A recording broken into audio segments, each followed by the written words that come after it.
La República del Paraguay, lo veníamos anunciando, un invitado especial en esta siesta, celebrando en cierta manera la Semana de la Comunicación, una semana en la que, bueno, los periodistas analizamos un poco también nuestra tarea, nuestro rol a nivel social y recordando, no celebrando, porque lamentablemente esta fecha, el 26, es una fecha fatídica para aquellos que recuerdan a Santiago Leguizamón. Pero, bueno, en su nombre tratamos siempre de abordar estos temas sensibles que en cierta manera también nos compete a todos. Hoy está con nosotros acá, agradecemos mucho a la gente de la Embajada de los Estados Unidos, quien lo trajo a Paraguay para dar algunas charlas, ya estuvo esta mañana en un medio colega también, Silvio Wexford, director y profesor de la Escuela de Medios de la Universidad George Washington, ha publicado más de 200 artículos en revistas académicas sobre periodismo de investigación, escándalos mediáticos, entre otros. Señor Silvio, ¿cómo le va? Bienvenido a Paraguay. Muchísimas gracias. Es un gusto tenerte acá. Es un placer estar acá. ¿Y qué temas interesantes que pone en el tapete para abordar y debatir, por ejemplo, rápidamente, la desinformación y el manejo de la noticia, el impacto del fact-checking, el desafío de la expresión digital, la politización y la polarización de la información, comunicación pública y también el presente y el futuro del periodismo? De hecho, lo veníamos hablando, que la desinformación constituye uno de los mayores desafíos a nivel mundial, principalmente para los gobiernos democráticos. Y esto teniendo en cuenta que detrás de esa mala desinformación hay intereses de por medio, a veces económicos y algunas veces políticos. ¿Cuál es la situación a nivel, cómo ve Latinoamérica en ese sentido en cuanto a la desinformación, don Silvio? Bueno, yo creo que hay preocupación sobre la desinformación, especialmente en momentos, en coyunturas particulares, como las elecciones, por ejemplo, en momentos sensibles de la política, de protestas sociales o de hechos que dividen las aguas o la opinión pública. Esos son momentos donde recrudece la desinformación, en primer lugar. Y creo que eso, digamos, dificulta la comprensión de lo que está pasando, porque, digamos, hay mucho ruido, hay mucha, digamos, información o desinformación interesada. Y no siempre yo creo que la ciudadanía sabe o conoce o toma recaudos de qué hacer, digamos, cuando está expuesta, ya sea en medios tradicionales o en medios digitales, frente a información que es fehacientemente falsa. Su postura, ¿por qué es tan común hoy justamente el tema de las fake news? ¿Por qué ya no se chequea la información? ¿Eso tiene que ver con el avance de la digitalización de las noticias? Yo creo que tiene que ver más que nada con la abundancia de la información. Cuando mayor información, mayor cantidad de información, hay todo tipo de información que su veracidad es totalmente diferente. Antes, cuando el periodismo era fundamentalmente la usina que generaba información, era en principio, digamos, más sencillo tratar de hacer un control de calidad. Hoy en día que eso creo que es mucho más difícil porque llega información producida con diversos estándares. Esa es la preocupación. Y en segundo lugar, que no hay mecanismo de filtro. El periodismo siempre fue, para bien, para mal, creo que para mí, para bien, un mecanismo de filtro de información, de chequear información, de la veracidad, trabajar con fuentes. Y hay una cantidad de información que no fue filtrada por el periodismo, sino que fue lanzada por diferentes intereses, digamos, o para ciudadanía, que no, digamos, opera con un criterio periodístico. Y eso creo que hace complejo, digamos, determinar qué es cierto y qué no lo es.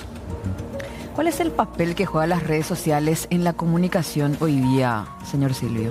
Yo creo que cada vez más la información que la gente tiene es a través de las redes sociales y menos recurriendo al periodismo. En segundo lugar, que las redes sociales primero operan con un criterio de maximizar el tiempo que uno pasa en las plataformas y no maximizando un criterio de veracidad o de relevancia. Y en tercer lugar es que los algoritmos de las redes sociales nos dan la información sobre la base de las elecciones y la información que ya hemos elegido, lo cual se forma un círculo o vicioso o virtuoso según, digamos, lo saludable o no que sea la dieta informativa que uno tenga dentro de una plataforma social. Y eso, digamos, hace que sea muy diferente el flujo de información hoy en día. ¿Usted cree que la desinformación generada por la inteligencia artificial, que está muy en boga hoy, es una de las grandes amenazas que tenemos a nivel mundial? Yo creo que va a profundizar los problemas que ya tenemos. Por lo menos eso es lo que ya sabemos. Vale decir, el problema de la desinformación es un problema de que está concentrado en ciertas fuentes que generan desinformación, se tiende a concentrar en ciertos públicos que son más proclives a recibir información falsa que a otros. Parece que hay gente que tiene hábitos informativos que no está saturado de desinformación, mientras otra gente sí tiene, digamos, una exposición mucho más alta. Lo que pasa es que la inteligencia artificial desdibuja, hace mucho más difícil determinar qué es verdad y qué no lo es, especialmente con temas de audio y temas de video, porque incluso para expertos que saben determinar eso aún resulta difícil, y esto avanza muy rápidamente. Esto para mí es el peligro, que lo que sabemos hoy, de acá a una semana, un mes, digamos, no mucho más tiempo, va a ser muy diferente por la velocidad que tiene justamente la inteligencia artificial, vale decir, especialmente en falsear videos, en falsear imágenes, en falsear sonidos. Hoy la inteligencia artificial puede producir sonidos, noticias que están reproducidas con una voz que no existe, pero que imitan voz de gente conocida. Y para la ciudadanía común será mucho más difícil determinar si es veraz o no es veraz. Sería muy fácil, digamos, creer que algo es verdad cuando en realidad fue producido artificialmente. Don Silvio, usted habló de que hoy en día hay más cantidad que calidad en los temas informativos. ¿Cómo evitamos como medio de comunicación caer en el famoso clickbait para atraer seguidores o lectores? Yo creo que hay el clickbait que es positivo y clickbait que es negativo. El clickbait vale decir tratar de encontrar la forma de enganchar, de atraer la audiencia para una información de calidad, veraz, importante. Eso para mí es un desafío, pero es importante hacerlo. Vale decir, especialmente generaciones más jóvenes se comunican de una forma mucho más visual y auditiva que el periodismo clásico de diario. Entonces eso plantea un desafío de cómo atraer a las audiencias. Pero por otra parte el clickbait se utiliza con títulos rimbombantes que en realidad tiene que ver puramente con una forma de atraer audiencias a información que no es falsa o que es verdades a medias, y creo que eso es problemático justo. Pensemos que es todo un arte y una ciencia, el arte de diseñar titulares o clickbaits justamente sabiendo que la inteligencia artificial ya hace eso. Te puede decir claramente cuáles son los titulares o las palabras que pueden atraer la atención de la audiencia. ¿Por qué? Porque está buscando, analizando una cantidad enorme de información que te muestra qué titulares, qué información en el pasado fue más efectiva en atraer audiencias. No, y en ese sentido, el tema del chequeo de la información, ¿qué tan importante es el fact-checking para el periodista? Yo creo que es importante como buen periodismo hacer chequeo de información. Lo que pasa es por lo que hablábamos antes, con la gran cantidad de información que existe y la cantidad de información falsa o parcialmente verdadera, es casi imposible hacer un chequeo de absolutamente toda la información. Entonces el periodismo debe decidir qué información chequear en virtud de su relevancia pública, política, en virtud de a qué audiencias llega y cuáles son los problemas que tiene, digamos, información falsa de cómo puede afectar la salud pública, por ejemplo, o decisiones que la gente toma en su vida cotidiana. Eso yo creo que son prioridades para hacer un chequeo de información. Es imposible pasarse todo el tiempo chequeando la gran cantidad de información que hay en Internet que es demostradamente falsa, digamos. Eso es por una cuestión de recursos y de tiempo. El periodismo no puede hacer eso, entonces tiene que elegir qué tipo de información tiene que ser chequeada. ¿Las noticias falsas tienen ese propósito de confundir o más bien ya es justamente el resultado de una información no verificada? Excelente pregunta. Yo creo que la información falsa apunta a confundir más que a convencer a gente sobre determinadas cosas. El problema de las informaciones es cuando la gente no sabe a quién creerle y cree que 2 o 3 posibilidades son igualmente factibles sobre lo que ha pasado. No la gente que cree en algo que es demostradamente falso. Es cuando la gente ya pierde la confianza en la credibilidad en las fuentes tradicionales de información. Eso para mí es el problema. Y la gente que se termina frustrando justamente porque, entre comillas, no sabe a quién creerle. ¿No está esa definición entre la desinformación errónea, que nos puede pasar a todos, porque no chequeaste, el doble chequeo, una desinformación errónea, pero está aquella también desinformación política adrede que se instala a propósito a sabiendas que va a generar un daño? Por eso distinguimos entre la desinformación y la mala información. La mala información es la información errónea que tenemos, no porque alguien deliberadamente nos haya mentido o confundido, sino porque hay una cantidad enorme de temas sobre los cuales tenemos poca información, poco conocimiento o poco interés y podemos tener ideas falsas. La desinformación, en cambio, es cuando alguien deliberadamente, en búsqueda de algún beneficio político o económico de otro tipo, trata de desinformar o de confundir a ciertos públicos.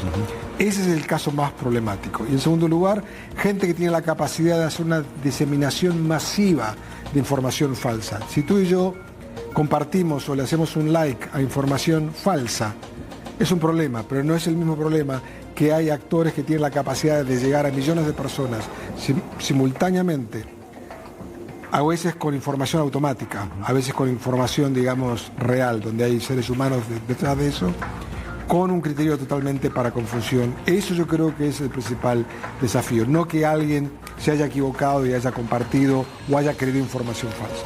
Hoy en día, don Silvio, también es muy común la politización de las noticias. O, por ejemplo, dependiendo del interés que uno tenga. El caso de la crisis de Oriente Medio, si uno tiene más afinidad hacia Palestina, le aparecen miles de informaciones referentes a lo que sufren los palestinos y viceversa. ¿Cómo uno como medio tiene que luchar contra eso? A ver, yo creo que la corrección, digamos, de cómo, digamos, hay un cierto fenómeno de cámara de eco. Vale decir, cuando uno es como un espejo que le devuelve las ideas que uno ya piensa, que ha consumido y las que cree. Para el periodismo es difícil entrar en eso cuando no es parte de ese universo informativo.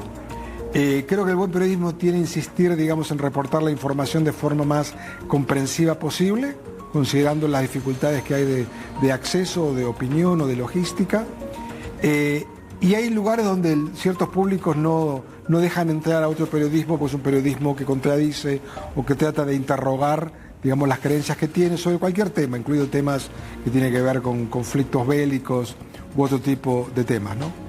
Pero yo creo que la labor no ha cambiado, lo que ha cambiado es la dificultad en llegar a públicos que realmente no dejan o no se exponen a información que contradiga sus creencias existentes.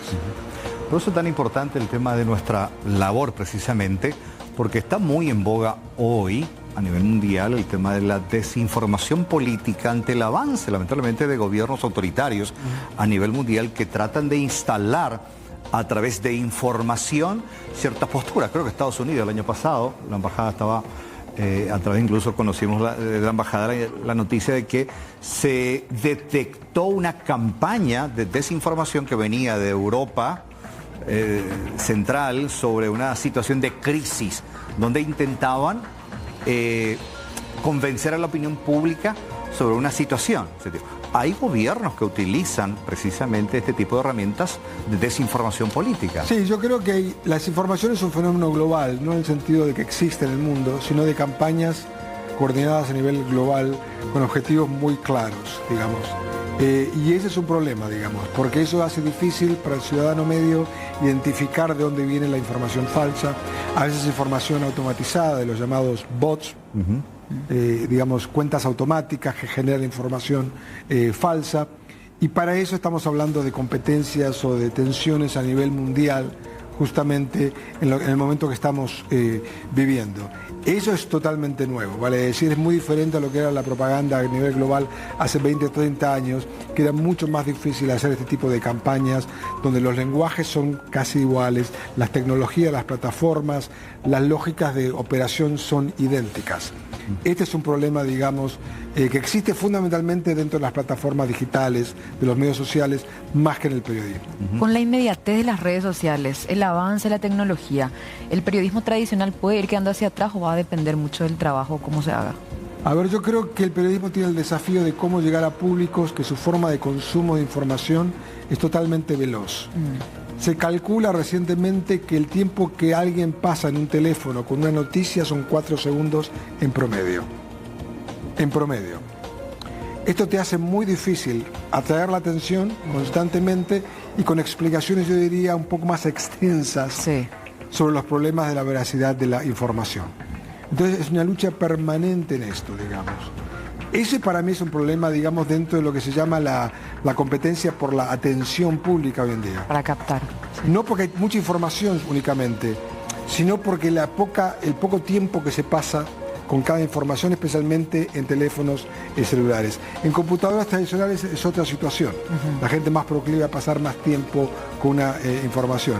Pero la velocidad que existe en el consumo de información digital, eso hace mucho más difícil para el periodismo tradicional o digital, como quieras.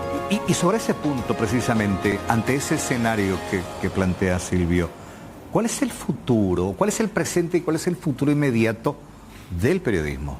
Bueno, hay diferentes matices. Uno, esto es cómo llegar a la población, este punto que acabamos de hablar, con el vértigo, con la velocidad de la información y el hecho que la gente pase poco tiempo con la información. En segundo, es un fenómeno muy extendido, que es que la gente espera que la información les llegue a su plataforma social. Que crecientemente menos gente va a las plataformas periodísticas para informarse. Entonces, ¿cómo tú le entras? ¿Cómo le entras a ese menú que la gente tiene de exposición, que suele ser muy similar día tras día? ¿Cómo le entras ahí? Eso no está muy claro. Tercer lugar, el corte generacional. ¿Cómo se informa a alguien de 65 años o de mayor edad a una persona de 15 o 20 años? Es totalmente diferente. Las fuentes, la velocidad, los formatos. Entonces yo creo que el periodismo tiene que tener una cosa muy clara, digamos, a qué audiencia se está dirigiendo, puramente por una cuestión de corte generacional. Ya no sea de ingresos o de educación o de otras variables, sino fundamentalmente cómo nos informamos. Eso plantea un desafío que estamos permanentemente, digamos, tratando de adaptarnos, ¿no? Y finalmente, de mi parte, ¿usted cree que los gobiernos no deberían tener la función de decidir qué es cierto y qué no? A ver, yo creo que eso es siempre problemático. ¿Por qué? Porque, digamos, yo creo que virtualmente el periodismo tiene que ser autorregularse y decidir qué es información de calidad. El gobierno siempre tiene un megáfono enorme para decidir qué información es válida o qué no es válida, pero eso es muy diferente a regular lo que está pasando. Otro problema es que mucha gente cada vez más se informa en plataformas digitales, que tienen sus propias políticas, digamos, empresariales para determinar qué es veraz, qué no es veraz, qué información se privilegia, frente a lo cual los gobiernos, digamos, para mal o para bien, no tienen demasiada injerencia por cómo son operadas estas plataformas. Y yo creo que siempre tengo, digamos, habiéndome criado en Argentina durante mucho tiempo, como un cierto escepticismo, digamos, sobre el lugar del gobierno de regular información, y que eso tiene que ser determinado por periodistas, por el público, por otros actores, y obviamente el gobierno siempre tiene una presencia para determinar qué información concuerda o no concuerda, ¿no? Pero siempre de forma de regulación de información, eso es mucho más complicado y peligroso. Totalmente. Yo había leído algo, no recuerdo quién, por eso entro a comillar aquí, es de alguien que decía: el ejercicio del periodismo profesional y crítico es un pilar fundamental de la democracia. Y lo será siempre. Por eso molesta a quienes creen ser los dueños de la verdad. Tal cual. Gustazo tenerte, Silvio, en Paraguay. Me comentaste que no es la primera vez que venís a Paraguay. Sí, hacía tiempo que no venía, pero no es la primera. Pero volvió. Aprovechar nada más, porque me escriben también. Va a estar en Ciudad del Este, me comentaron, justamente, y una colega me dice, por favor, recordar para la gente del este del país. Va a estar el 25, jueves, en Ciudad del Este, 8:30, Cámara de Comercio de Ciudad del Este.